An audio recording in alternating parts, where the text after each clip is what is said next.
કેમ છો અનિલભાઈ? બસ મજામાં. બોલો. તમારો તબેલો બહુ મોટો છે. હા, કેટલી ગાયો ને ભેંસો છે? મારી જોડે 95 જેટલી ગાયો છે અને 25 જેવડી ભેંસો છે. અને કેટલું દૂધ ઉત્પાદન કરો છો? દિવસનું 600 પ્લસ દૂધ રહે એમાં. અને દિવસનું ચાકરી કેટલું થાય છે?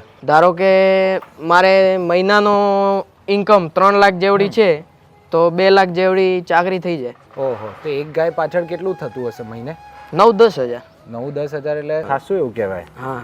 તો બીજદાન કેવી રીતે કરાવો છો તમે? બીજદાન અમારે ડેરીના AI કર્મચારી આવે, હમ. એ લોકો એમની રીતે જે ડેરીના ડોઝ હોય એ મૂકી જાય. અને એ ત્યારબાદ ગાભણ કેવી રીતે તપાસે? 3-1 મહિના થાય ને એટલે અમને AI કર્મચારીને બોલાવીએ એટલે એ 90 કે દિવસ લાગે છે. હા, 90 દિવસ પહેલા ખબર અને નહીં પડે. ખાલી કેટલી નીકળે?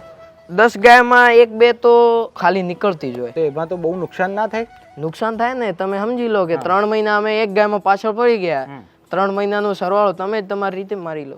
મહિને 10,000 3 મહિને ગણીએ તો 30,000, 28 થી 30,000 જેવું નુકસાન તો લાગે જ છે. ચોક્કસથી લાગે છે. એક કિટ છે પ્રોમ્પ્ટ, બહુ ઇઝી, જે 28 દિવસમાં તમને ખબર પડી જાય કે પશુ પ્રેગ્નેન્ટ છે કે નહીં. ના ના, આવું કઈ ના હોય. અત્યાર સુધી અમે કઈ નથી સાંભળ્યું જે 28 દિવસે અમને ખબર હું પડી. તમને ચેલેન્જ મારીને કહું છું કે 28 દિવસમાં જ તમને ખબર પડી જશે. ના ના, આવું માનતો તો નથી, હા, પણ જો તમે કહેતા હો તો તમે તમારી કંપનીની કીટ લાવો. ગાય હોય તો બોલાવી દો AI વર્કરને, આપણે ચેક કરી જ લઈએ. આ દિનેશભાઈ છે અમારે AI કર્મચારી. હવે દિનેશભાઈ, સ્મિતભાઈ એક કીટ લઈ આવ્યા. તો આ પ્રોમ્પ્ટની બહુ ઇઝી કીટ છે કે જે 28 દિવસમાં ગાયનું ગાભણ અને 35 દિવસે ભેંસનું ગાભણ ચેક કરી શકે છે. આપણે 3 સરળ સ્ટેપમાં આ કીટને ઉપયોગ કરીને રિઝલ્ટ લાવીશું. પહેલું, આપણે ગાયના કાન, ગરદન અથવા પૂંછની પાછળથી લોહી લઈશું. બીજું, તેમાં 3 ટીપા સ્ટ્રીપ પર મૂકીશું. ત્રીજું, આપણા કીટમાં આપેલા લિક્વિડના 2 ટીપા પણ આ સ્ટ્રીપ પર મૂકીશું. હવે ફક્ત 20 મિનિટની રાહ જોઈશું અને પાક્કું પરિણામ આપણને મળશે.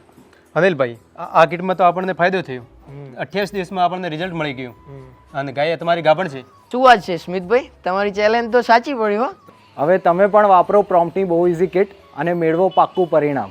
પ્રોમ્પ્ટ બહુ ઇઝીનો પાક્કો વિશ્વાસ, ખુશાલીનો સાથ.